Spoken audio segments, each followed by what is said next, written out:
இப்போ நமக்கு நல்லாவே தெரியும், தர்மத்திற்கு துளி கூட இடமே கிடையாது. அனைவரும் 16 வயது குழந்தை, ஏதும் அறியாத குழந்தை மடிகிறது. எவன் என்ன தவறு செய்தான் என்று கேள்வி கேட்டால் எவராலும் சொல்ல முடியாது. ஒவ்வொரு மருத்துவமனைகள் தோறும் நீங்கள் சென்று பார்த்தீர்களானால் கூட்டம் அலை மோதுகின்றன. கோயில் இருக்கிறத விட மருத்துவமனையில் இருக்கிற கூட்டம் தான் இன்னைக்கு ஜாஸ்தி. ஆயில் குறைந்து கொண்டே வருகிறது. என் தாத்தன் 120, முப்பாட்டன் அதற்கும் மேல், என் தகப்பன் 80, நாம் 60 கடப்பது என்பதே மிகப்பெரிய அரிதாகிவிட்டது. இதற்கெல்லாம் நமக்கு முன்னோர்கள் வகுத்து தந்த ஒரே வார்த்தை கர்மத்தின் பலனை இப்பிறவி என்று.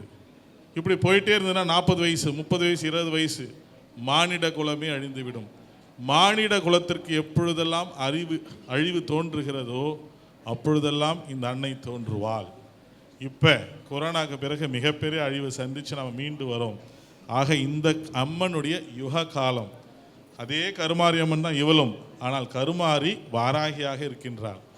அதே அவதாரன்றது ஒரு முறை தோன்றுவது, ஜோதி ரூபமாக அவளுடைய சொரூபம். அதாவது இறைவன் எப்பொழுதுமே தன்னகத்தை அனைத்து சக்தியும் உள்ளடக்கியிருப்பார். இப்போ விஷ்ணு பரமாத்மா கிருஷ்ணனாக தோன்றியிருக்கும் போது பார்த்தீங்கன்னா விஸ்வரூபம் எடுப்பார். அந்த விஸ்வரூபத்தில் எல்லாமே இருக்கும். இந்த பிரபஞ்சத்தில் இருக்கக்கூடிய மொத்த தெய்வமும் அதில் இருக்கும். ஸோ அவதாரம் என்பது ஏதோ ஒரு காரணத்திற்காக அந்த விஸ்வரூபத்தில் அனைத்து சக்திகளும் உள்ளடக்கியதாக இருக்கும்.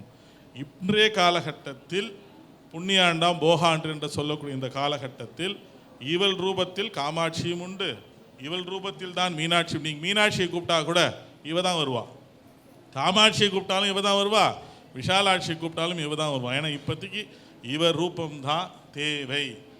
மனிதர்கள் அகத்தில் இருக்கக்கூடிய எச்சங்களை எல்லாம் களைந்தெடுத்து தர்மம் தலைத்தோங்க செய்வது தான் இவளுடைய நோக்கம். அதனால் இவளை கேட்டால் எல்லாமே கிடைச்சிரும். இப்போதைக்கு வரம் கொடுக்குற தெய்வம் இவ தான். நீங்கள் எந்த வரத்தை வேண்டாலும் கேளுங்க, இவ கொடுத்துக்கிட்டே இருப்பாள். அதுதான் வாராகி.